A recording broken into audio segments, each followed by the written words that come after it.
Welcome, ladies and gents. Chris Andre here. You can find me at BetBoxing on Twitter for boxing-related tweets. Or, of course, you can subscribe to the channel. I did get a message from Salam Al-Nuaimi. I'm sorry if I'm mispronouncing your name, my friend. But he messaged to say, in fact, I'll read you exactly what he said. If you want notifications, unsubscribe, then subscribe again. And don't forget the bell button. I had a problem with YouTube notifying me, Chris, but now it's all good. A lot of people have complained lately that they're not getting my notifications. Please give it a shot. If you're subscribed, if you're not subscribed, please do subscribe. But if you are subscribed and you are interested in the channel and the content, I appreciate each and every one of you. If you're not getting notifications, please try that. Unsubscribe, resubscribe, hit that notifications button again, and let me know if you do start getting notifications. Moving on to Anthony Joshua and Alexander-Usyk. What a terrific fight. I mean, you're talking about two elite level operators that are very good at different things. You know, I know a lot of people were a bit disappointed. They were desperate for AJ Fury, right? But listen, forget that for a moment and just consider the standalone fight that we're talking about here. It's absolutely brilliant. It really is. I'm very excited for it. I haven't been this excited for a fight in a very long time. Now, I'm going to focus on this technical breakdown predominantly on Alexander-Usyk. And the reason for this is that I've done detailed breakdowns on Anthony Joshua on many occasions. Go and watch the Kubrat Pulev preview and post-fight review, and you'll see that I get very technical in talking about what AJ does well, and so on and so forth. And the fact of the matter is, the majority of my subscribers will know AJ pretty well. Where there seems to be a massive discrepancy of opinion is with regards to Usyk. So I want to clear up a couple of things. A lot of people have said he's too inactive. He's a slow starter. He doesn't start well at all. He struggles early on. He doesn't have the power to affect the heavyweight. He's got no inside game. He's got no mid-range game. Anthony Joshua's going to walk straight through him. He's too small. I've heard all these comments about Usyk. So what I want to do is bring you some footage and show you directly some of the things he does, how he does them, what he's good at, and perhaps some areas that AJ could expose as well. And then at the end, I'll give you my prediction and how I believe the fight will go. Let me know what you think as well down below in the comment section. And I hope this doesn't go on for too long. You guys know me, right? I could sit here do a breakdown for 2 hours, but hopefully I can keep it as short as possible. When there's footage, I always struggle to do that because I have to speak along the speed of the footage. So hopefully I don't bore you guys and you guys are still with me at the end of the video. So here we go. Enjoy. Thanks for watching. One of the key things that Alexander-Usyk does is to apply incessant pressure with his feet and his hands, and he'll do it, and his hips even. You know, he's using a lot of feints from everywhere. He'll drop a shoulder to make you think he's going to throw a shot, a slight little dip either side. But he's often exerting very little energy while forcing you to exert energy. And even when he's losing rounds by not really throwing many punches, he's still the ring general in that he's the one that's making you do what he wants you to do or move you into areas of the ring that he wants to move you into. Okay, let's use a few examples here from Bellew just to show you. What is Usyk doing here? He's not really doing anything, but he still made Bellew move out of center ring. That's the sort of nervous energy he can apply. Is that jab going upstairs or downstairs? You don't know. He's varying it with the feints. Nothing lands there from Usyk. Again, nothing lands, but because he's in range, Bellew feels like he has to react. Bellew wants to let go of that right hand, and he dropped the shoulder a second ago and he didn't let go of it. Okay, and again there, he doesn't let go of it. You're going to see him do it 2 more times. And he's loading up essentially, but it's not coming. The range isn't there. He did it there and again there, right? He's getting taken away from him, but mentally there's the pressure of I have to move. Whether it's a defensive movement or an offensive movement, I have to do something. Now he landed that body shot there. So this is around that Bellew won. Usyk didn't really land anything, but it's the constant threat of landing that's forcing Bellew into a nervous energy, and it's why it's so exhausting to fight him. You can see it's almost like a cat fighting a snake. I don't know if you guys have ever seen this, but in the wild or something, like a video of it online, when a snake is going to fight something like a snake, it will paw at it. And often there are no claws out. Sometimes there are, and it will scratch up the snake. So there's the threat of the claws coming through and scratching the snake. Other times, it's just trying to get the snake to react. It just wants to cause the snake to lunge at it so that the cat can compute the patterns of the snake and then capitalize on it, right? That's how the cat works. Now, if you don't believe me, because I don't just make empty comments here at Chris Andre Boxing, I'm going to have to show you. Here's the cat. Look at that. Typical Alexander Usyk cat. Shifted from, you don't know whether it's a left or a right that's coming. There's nothing on those paws. That one looked like it might have had a claw on it. But generally speaking, he's just trying to get the snake to react. Controlling the distance, coming off at an angle there. This is beautiful. This is like Sugar Ray Top Cat. You know what I'm saying? This ain't regular cat. This ain't Tom from Tom and Jerry, that dumbass cat. This is Sugar Ray Top Cat. This is Usyk in a microcosm. Look at him there, dragging him to the other side of the ring, exactly where he wants him to be. Now, this bit's beautiful, right? I love this bit. You got to check this out. The snake that is coiled and waiting. So what's the cat going to do? In typical Alexander Usyk fashion, it's going to throw a throwaway jab, get the snake to react, step back, take the snake out. You ready? Pop, bing, boop, see you later. Grabs him from the throat, takes him out. That is Alexander Usyk in a microcosm. Sugar Ray Top Cat, ladies and gentlemen. One of the key battles when an orthodox fighter is fighting a southpaw is the lead foot positioning. You want your lead foot on the outside of his lead foot as often as possible. There are a couple of different reasons for this. Firstly, your backhand, your powerful shot, will be in line with his center line, whereas his won't be because you're slightly off center. So he will have to throw a punch that travels slightly across his body, just more of a diagonal trajectory to his shot, which gives it a bit of a longer distance to travel. Additionally to that, if you're more in line with that jab in hand, you can slip on the outside of it and have a side on position on him, okay? And you can then step around or go to work from the side, and he will have to pivot and readjust to get you back in front of him. So it gives you that split second longer to work. Usyk is not only fantastic, a master at doing this, at getting that outside angle, he is a thinking fighter that understands distance as well. So let's look at this as an example. Here you can just see him exchanging a jab, lands a jab, nullifies what Bellew's trying to do because he has that positioning. In this second one clip, though, I like it because he's struggling to get that outside angle. He's not comfortable with it. And what he does is he wants to step back across laterally. And instead of just coming across in a danger zone, it's a diagonal lateral movement. Just to ensure, if it was a clock face, in other words, he's moving towards 7 p.m. rather than 9 p.m. Just to ensure that as he resets before they re-engage, he's out of range of Bellew's right hand. So like I said, he understands distance as well as angles. In the next clip here, you see he does get the outside angle and lands a very stiff jab.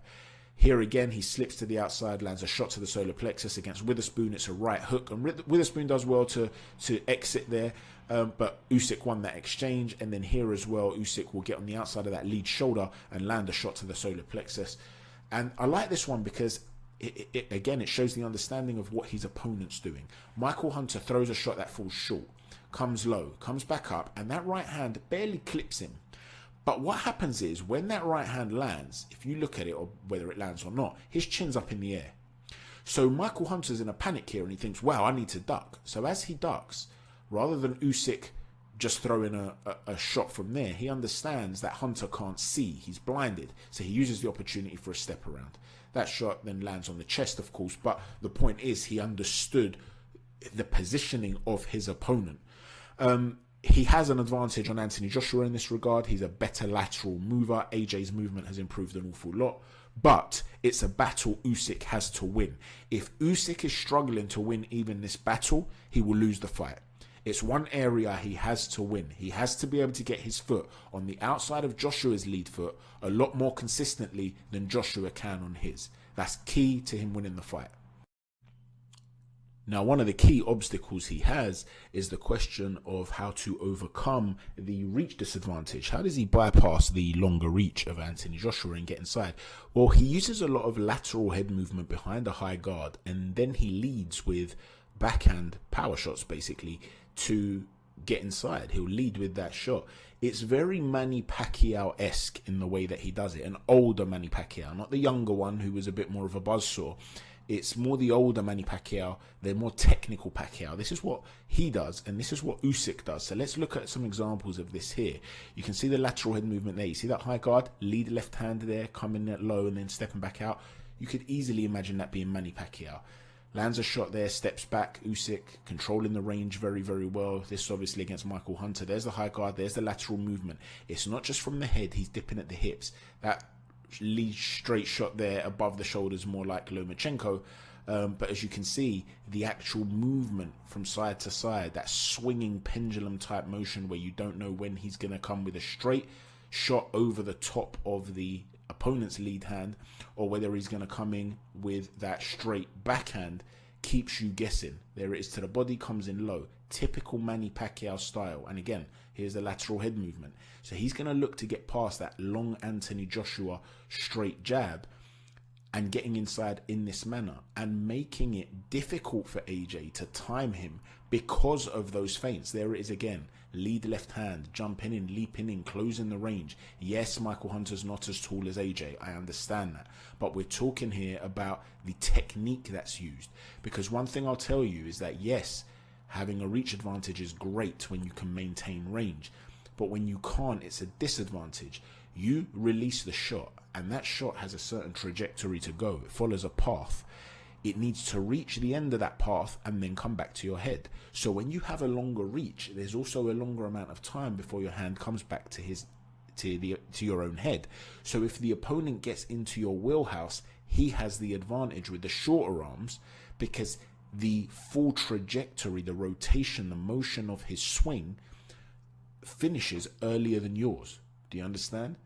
So, listen, there's more than one way that Alexander Usyk is capable of breaching that distance. It's not going to be easy against a guy with the timing and accuracy of AJ, but this is one of the methods that he can do it.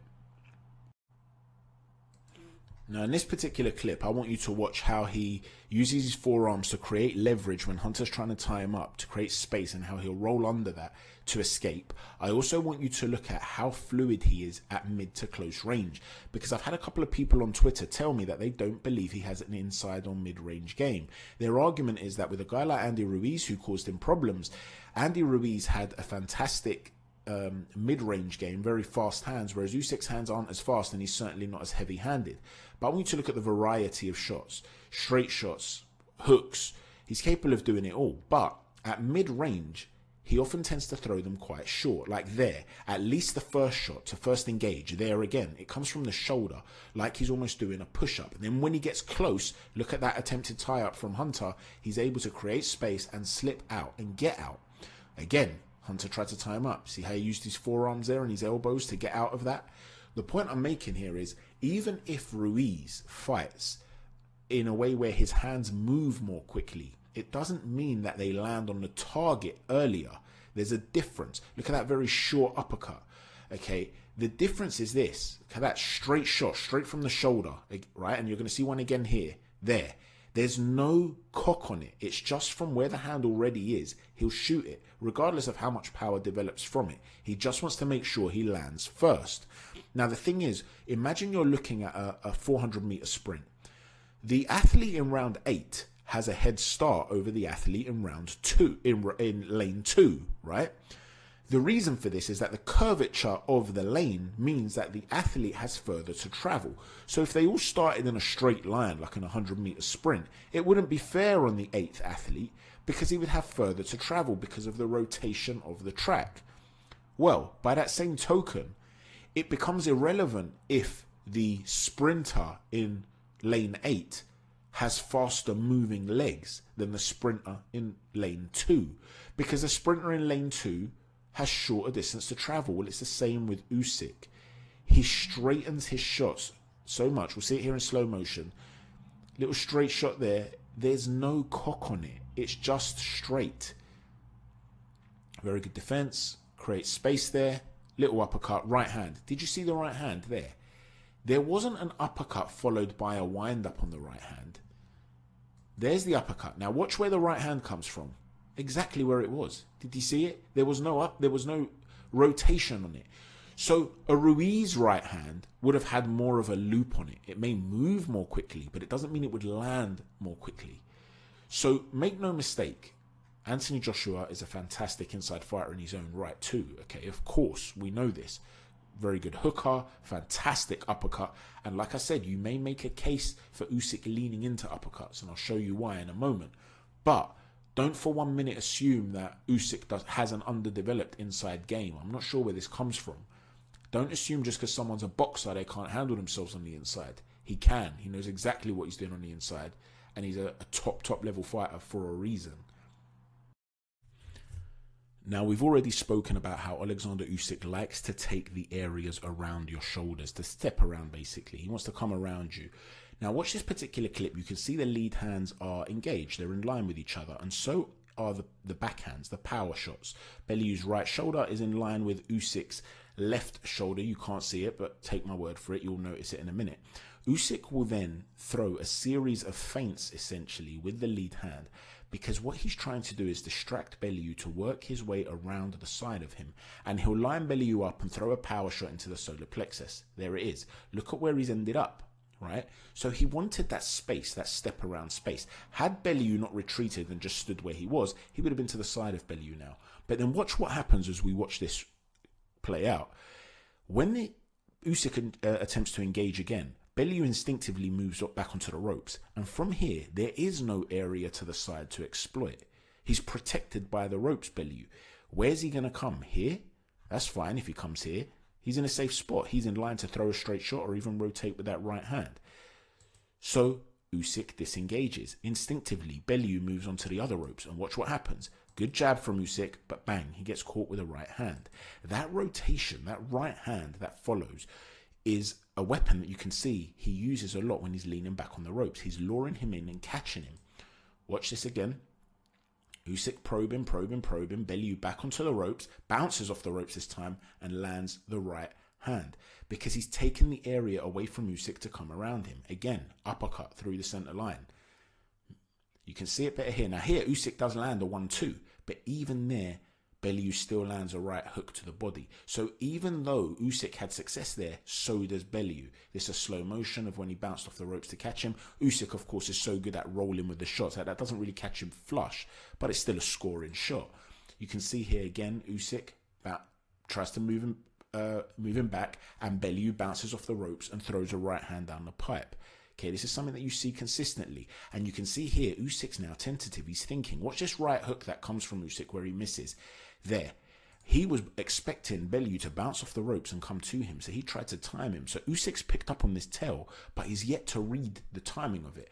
And you can see Bellew bounced off the ropes and didn't throw a punch. Bellew's playing the chess game too here, right?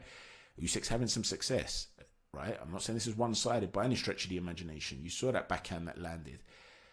But you can also see how Bellew is also a guy who's landing shots. He landed a right hand there, and this one's going to be a big right hand. Bang. And this was probably the best shot that he landed in the fight. Bellew has said he wishes he jumped on him at this point. He has said he doesn't believe that it would have made much of a difference to the outcome of the fight. But he clearly affected Usyk, and the crowd were on their feet, and Usyk stopped throwing punches for a period. The point is that element of trying to take away the spacing behind, you can see that AJ might have some success doing that. Rather than trying to chase him and hunt him down and walk him down like a lot of people are saying, he might want to do this instead. Here's another example. Back on the ropes. Bellew's waiting, trying to lure him in. Bang, bounce off the ropes, lands that right hand. Usyk's having a lot of success. Don't get me wrong. I'm not saying he's not landing anything here. But I'm just trying to explain how Joshua might want to, if he wants to take time off, a little break in the round and still be able to find a home for that right hand, he might want to be luring Usyk in. Because as you can see, when Bellew decides to go on the hunt, he's the one that's getting caught. See that little step back and left hand down the pipe? These things are happening consistently when he's the one hunting. He's having more success when he's luring him in. Again, Bellew tried to go from retreating to jumping in. He gets caught with a big left hand. And you can see he's been hurt here. And now he's given up that side position, that step around. He tries to hunt. Usyk comes underneath. See the way he was toying with him there like a cat and a mouse? Or a cat and a snake? That's what you can get with Usyk. One thing we can't ignore when we're making a prediction for this fight is the weight.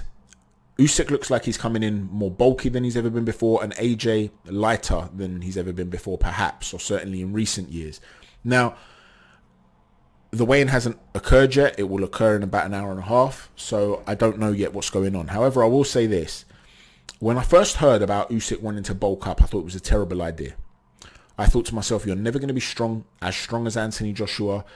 Don't deduct from your strengths, which are your movement and your mobility, your speed. But Anthony Joshua has also lost a lot of weight. So why has AJ lost weight? Why aren't we saying, AJ, you're never going to be as fast as Usyk, so why don't you focus on your strengths, right? Your power, your physical strength. And I think what has happened here is that in sparring or in fights, they've both realized that there's some sort of discrepancy with where they want to be in certain elements of their game. So Usyk may have felt, I beat Chisora, but in the clinch, I really felt ragdolled. So if I put on a bit more bulk, it's still not going to affect my movement enough whereby AJ can move like me. So I'm still going to be the vastly superior mover.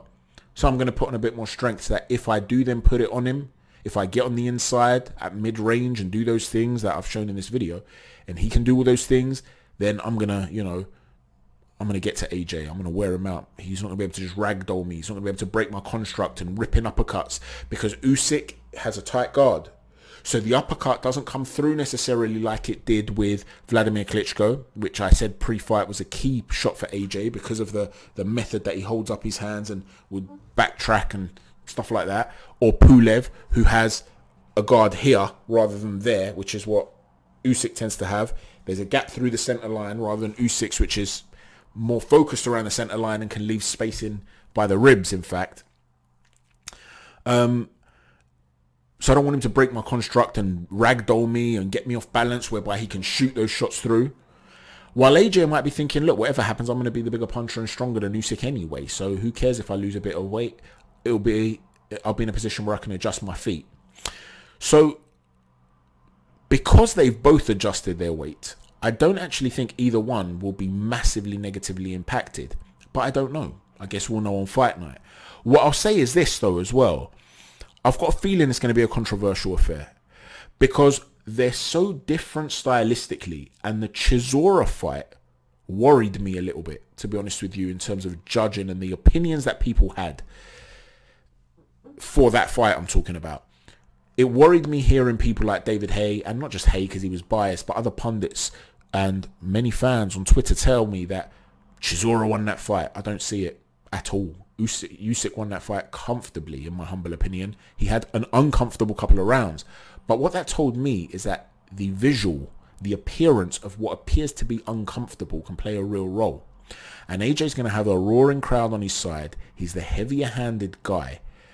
Usyk rolls with shots. And because he covers up and he can get ragdolled and he gets moved around, if he's getting hit with hooks, he'll allow himself almost to be loose with his feet. So that if he gets hit with a hook, he'll step with the shot.